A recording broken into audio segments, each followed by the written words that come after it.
Anthony F. Elmore, President and Founder of the Safari Initiative Foundation. What is the Safari Initiative Foundation? Our goal is to build the largest African and African American educational, family, and cultural center in the world. You see, the word Safari is an acronym for Style, African Family Application Renaissance Initiative. And we started this process in 2019 when we brought to Memphis African dignitaries headed by Professor Peter Nungo. You may not know Professor Nungo, but you know his daughter. Love Peter Nungo, who was the star of Black Panther movie. What they did is the African dignitaries came to Memphis, and we're going to show you a video of them coming to Memphis and how we brought Africans and African Americans together, and we intend to build in Nairobi, Kenya, the Tom and Mboya Dr. King Education and Cultural Center. We connected with our family in Africa. From 1957 until his death, Dr. Martin Luther King was a member of a CORE, or the American Committee on Africa. In 1956, a CORE brought a 26-year-old Kenyan to America by the name of Tom Mboya.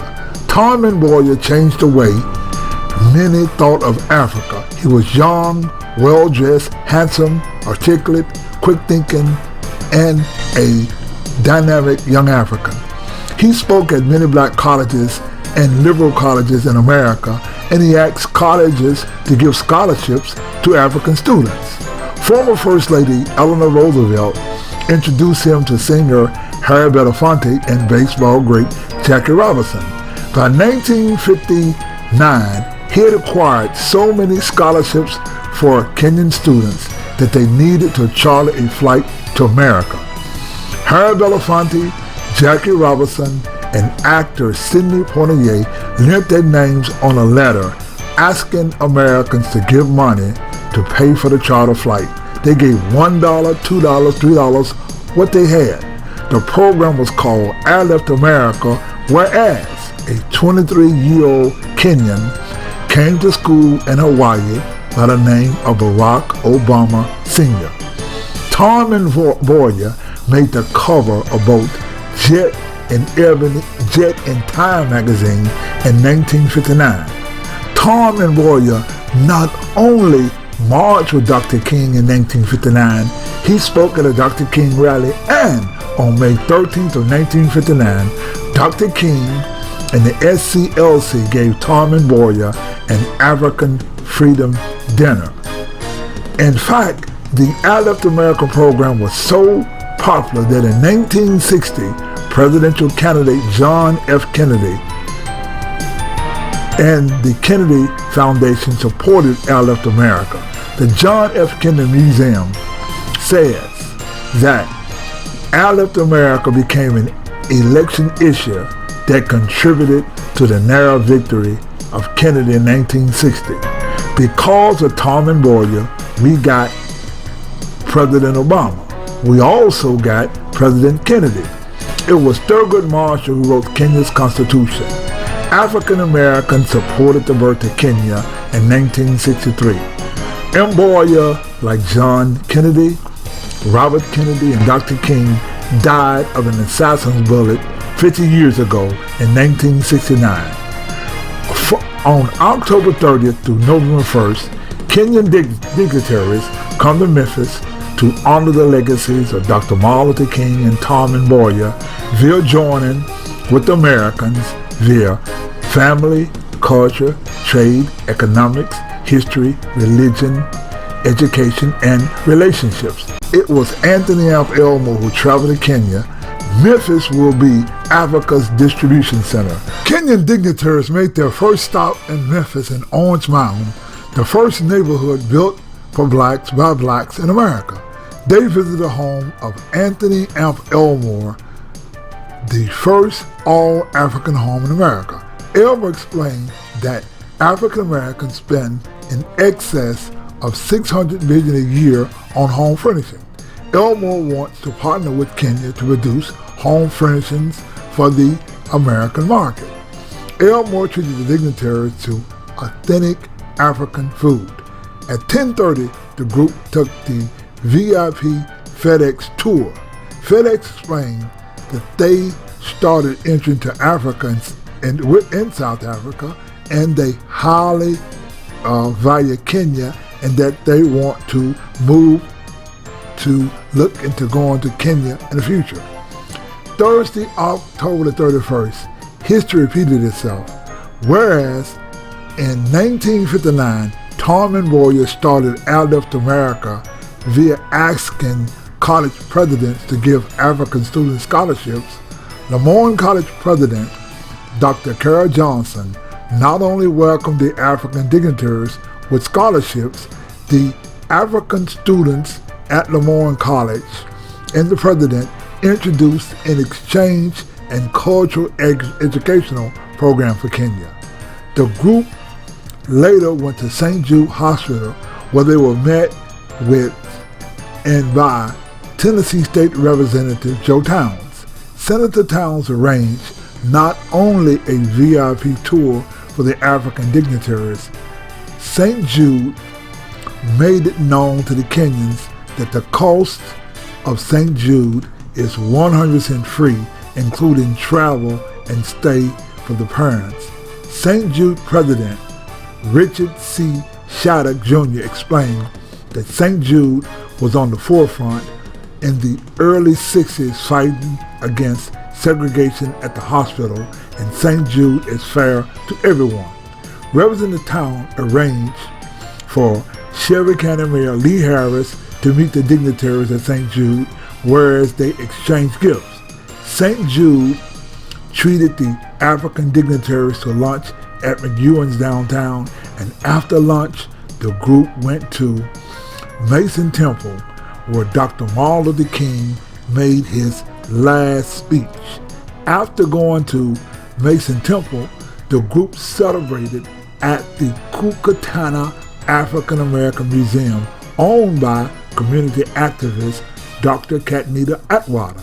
The group was astounded to find the Kenyan flag and the place eloquently decorated in the Kenyan colors of their flag, red, black, and green.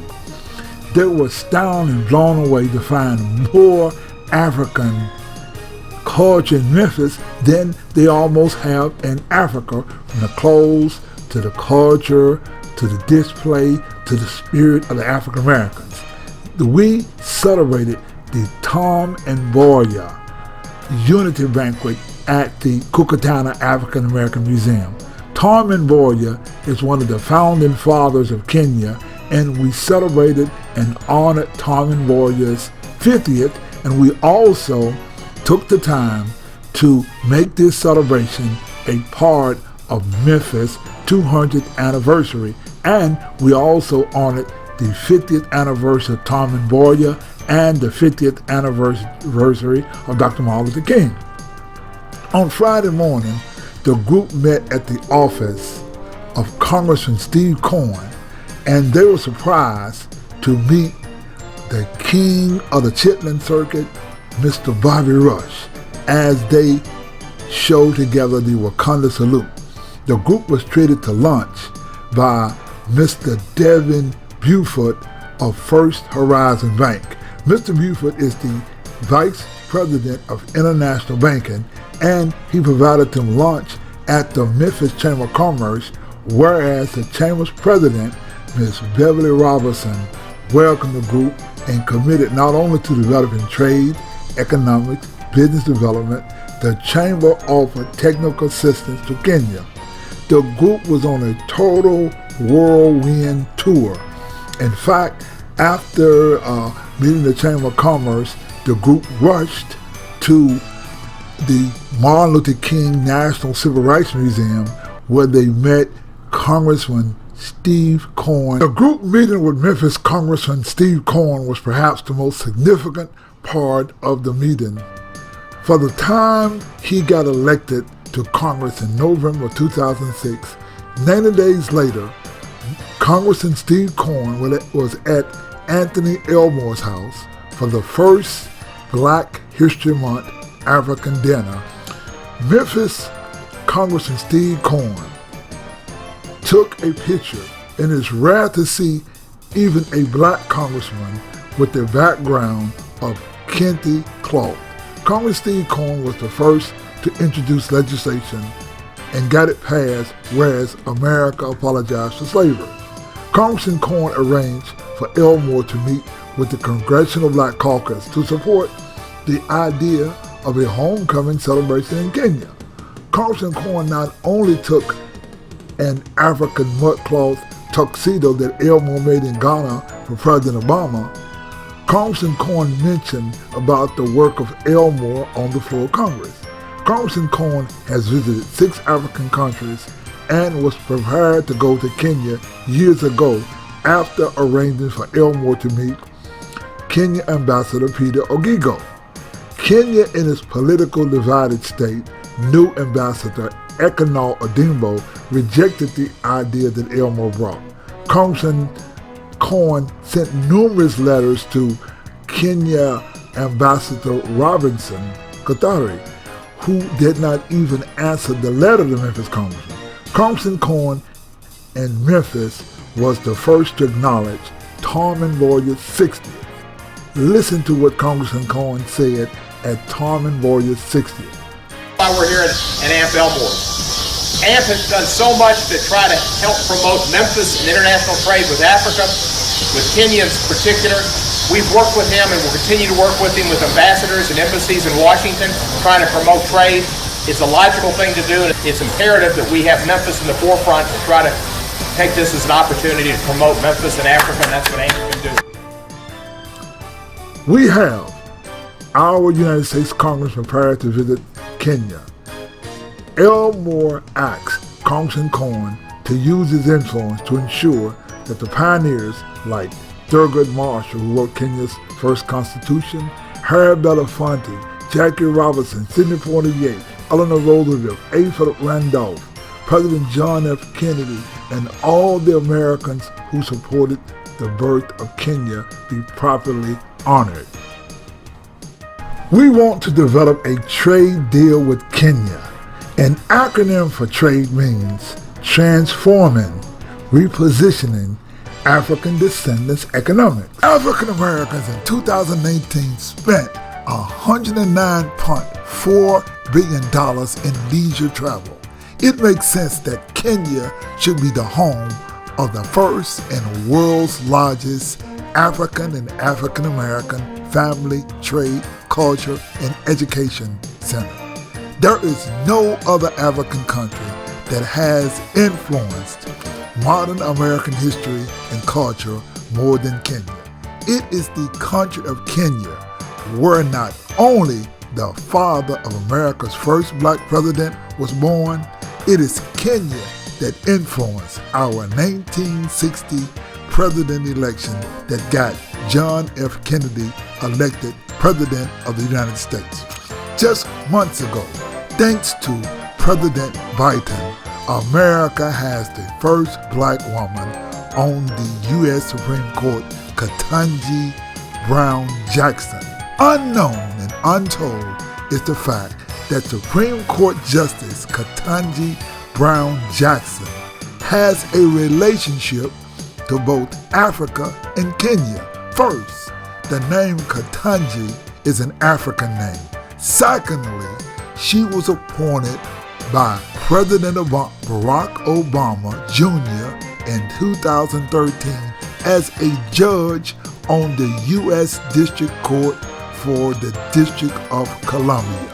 If it was not for President Barack Obama, she would not have been on the Supreme Court. Thirdly, in relationship to Kenya, it was U.S. Supreme Court Justice Thurgood Marshall, the first black Supreme Court justice who wrote Kenya's Bill of Rights and first Constitution.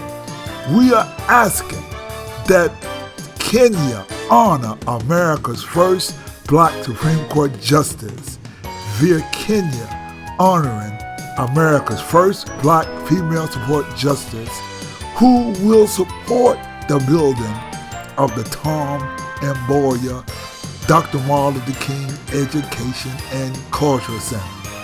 We ask that the new Kenyan President, Dr. William Ruto, and Kenya's leaders come to Memphis, Tennessee, and pick up the gauntlet of Tom and Mboya and Dr. Martin Luther King Jr. We want the Kenyan president to connect and speak to Black America via Memphian Anthony Elmore, and with the support of Kenyan leaders, we start the national campaign to raise money to build in Nairobi, Kenya, the Tom and Mboya Dr. Martin Luther King Education, Culture, and Family Center, the first and world's largest African and African American cultural center in the world.